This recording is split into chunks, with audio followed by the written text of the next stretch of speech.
Well, hello everybody, welcome back to episode 93 of Pillars of Eternity. I'm IVATOPIA, and before I forget, I'm going to have a chat with him, then we're going to go inside here.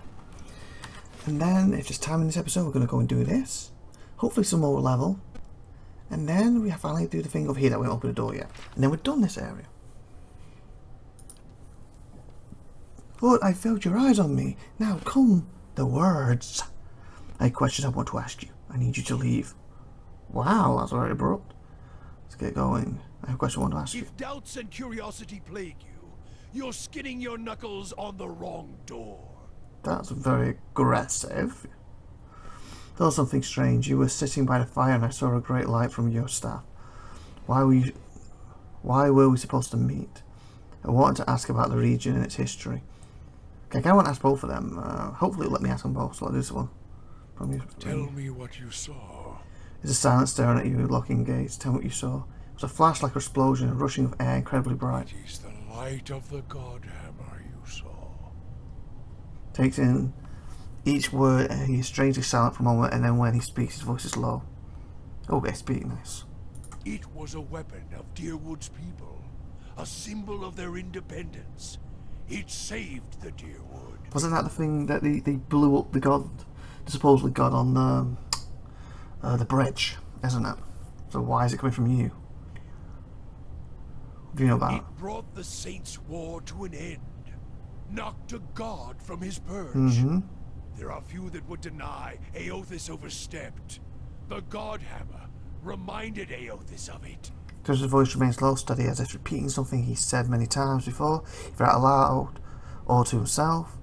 Different's face becomes stone. You saw its light because I helped shape it, Oh. give it life, and release it into the world. You did? Once seen, its glory is almost too bright to be believed, and too bright to be forgotten.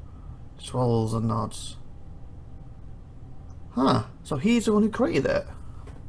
He's really powerful he's done that then. The God Hammer. There were 12 of us. We fashioned the weapon, drafted plans for it, prayed for guidance at Ashfall, and it came to me there. Each of us were given a staff made from the forest of black trees around us, glowing with embers and fire far greater than this branch you see now.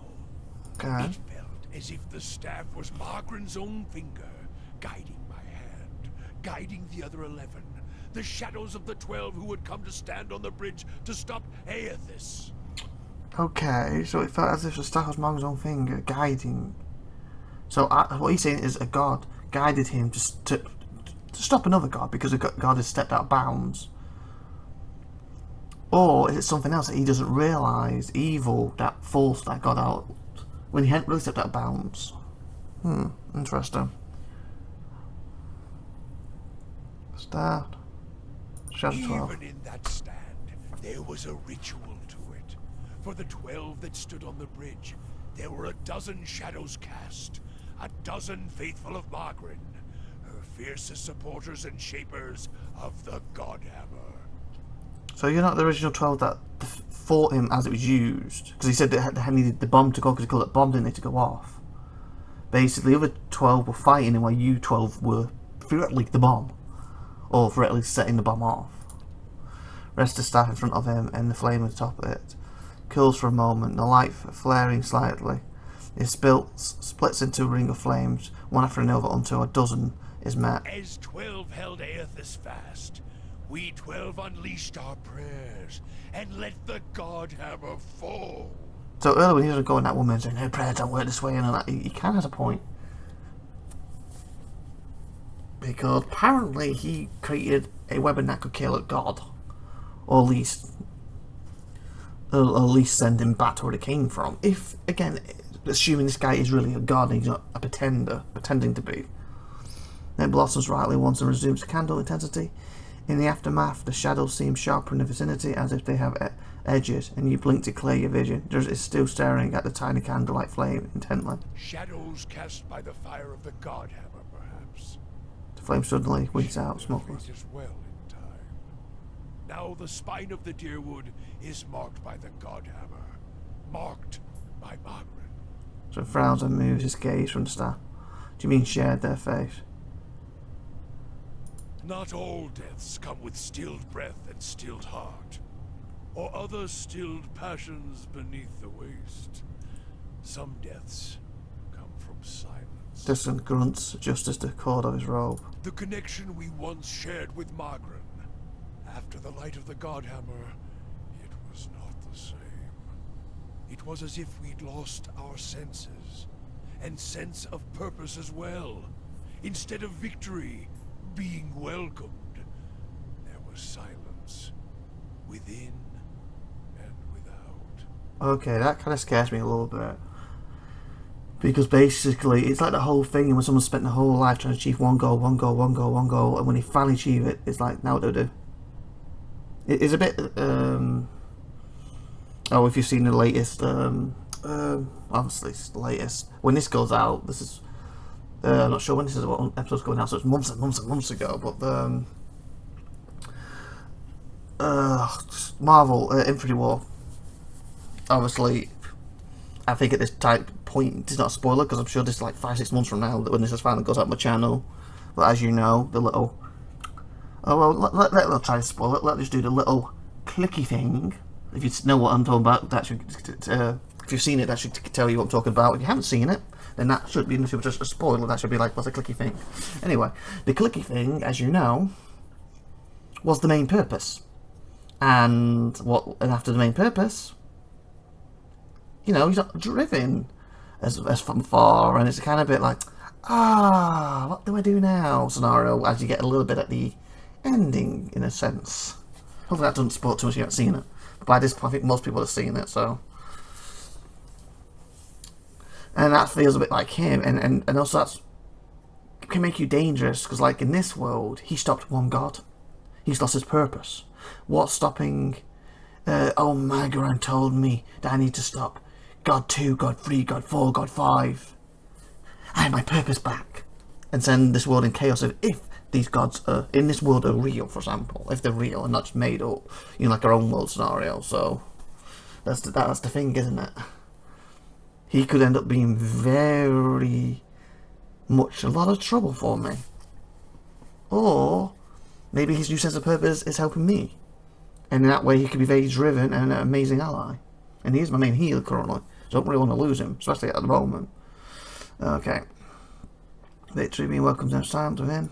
Not many can claim to have killed a god. You can, apparently. It is less a heroic tale than you would think.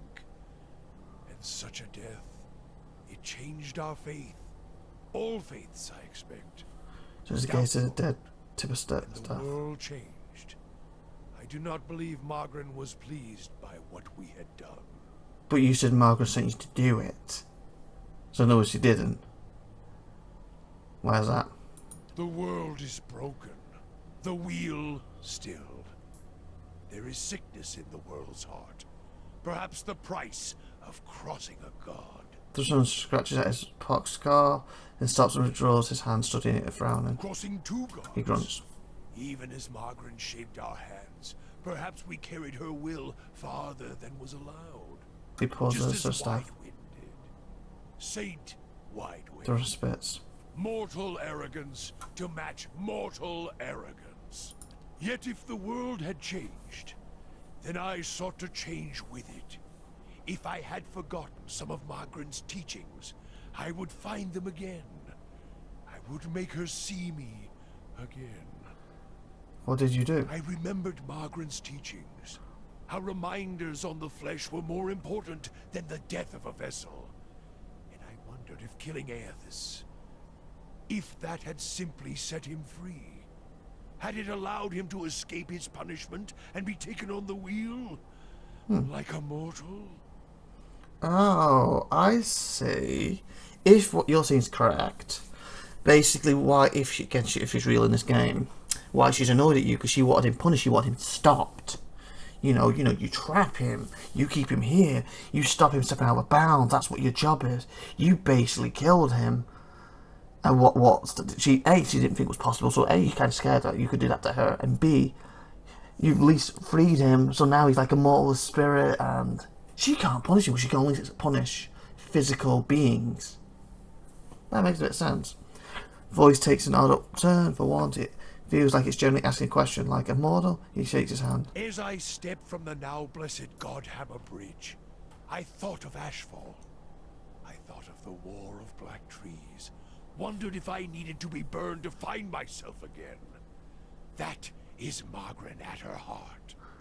At least that is my hope. Frown. These are the doubts that befall me.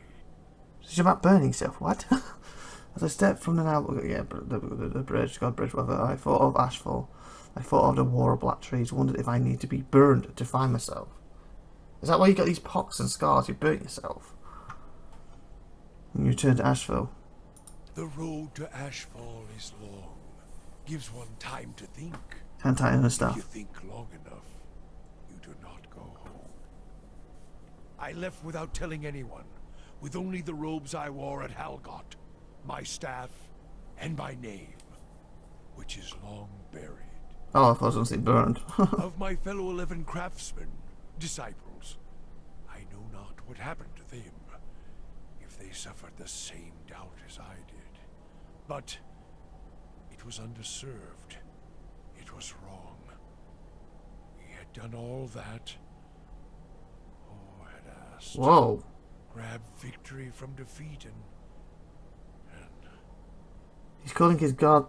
Wow. Yeah, he's definitely lost his faith. If your God has betrayed you. Feel as if you betrayed your God. I was going to say that he betrayed his God, but when he did that, I think he feels that God betrayed him. If your God has betrayed you. there is something about being used and cast aside. As narrow as I Perhaps focus on why some Gwen inner thought. himself felt it. There at the end, when the hammer struck. To be the proof that your God is hollow as the vessel it inhabits. I tried to find purpose, and avoided all contact with other Magranic priests. Did not seek the walls of Ashfall, and sought to make amends to my God through actions. I joined with the Purges for a time, and not long after came the first signs of the Hollowborn. So you might cause a Hollowborn. So many crimes, He frowned. trespasses, He violations. spits. The Salvation. Animancers were another sickness born of the Saints' War. A relapse of innovation, of desperation to heal what we had caused. All seemed worse than before the bridge, not better. And as years passed, the world became even worse still for the victory. Just learned what Malcolm wanted either. Now I see why you call your goddess. She jilted you and you still pine for her. Committed arrogance, and the goddess has shut you out for it. Exactly what you deserve. I forgive you. Oh, sugar. It's a trial. Jilted you. Sweat collects in the sauce grease of his forehead and runs down the ruddy cheeks and dips from its tip to his nose. His mouth moves, but his utterness makes no sound. He is for once at a loss, feeling your gaze. He quickly composes himself, wiping his forehead with the back of his dirty hand. His voice choppy hoarse. Worship the whims of some fickle bitch, and you'll never be more than dirt beneath her feet. Okay, calm down. Worship what she worships, on the other hand. Take her fire for your own, and her esteem comes on its own. Of course, by that time, you no longer need it. Trial and transformation, sure as Durance taught. Okay, so you've gone from I'm worshipping this female god, I can't say her name right, Magus, whatever. I'm worshipping her. Feel like she wants me to punish this other god. We kill the other god. She's like, you went too far. Get away from me. And she causes all these problems and destroys the world. Well, not destroys the world, but she's sent it to chaos, etc, etc, etc. And now you're like, I don't want to worship her because she screwed me over. You know what? She's only a goddess because she has the power of fire. She worships fire. So I'm going to bypass her, worship the same fire, take that fire, and I'm going to become a god myself. That's what I'm getting from him. What's a little scary thought? He wants to be a god himself.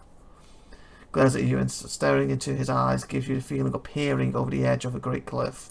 You think to put the coals to my feet, but what's burned once will never burn again. These talks are your trial, Whoa. Roger. You cannot deflect the truth to one who has already been purified by Deflect it. what truth? What's it got to do with me?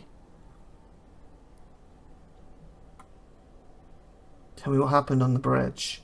And before I asked that, we're going to end this episode. I didn't expect this to take the whole episode, this conversation with him, and it's quite interesting, in fact. We really found a lot about this character, the Dorans. I thought this would be like, so what's about this? What did you see? Well, I saw this. Then that would be it. Not that he was the one who killed a god with his fellow 11 people. Now he feels jilted at the altar, so to speak. And now that he basically wants to take the ring for himself and, and rule, it's kind of what getting vibe from him. Anyway, like, subscribe, and of course hit the little bell to subscribe, and hit share. See you next week. Bye everyone.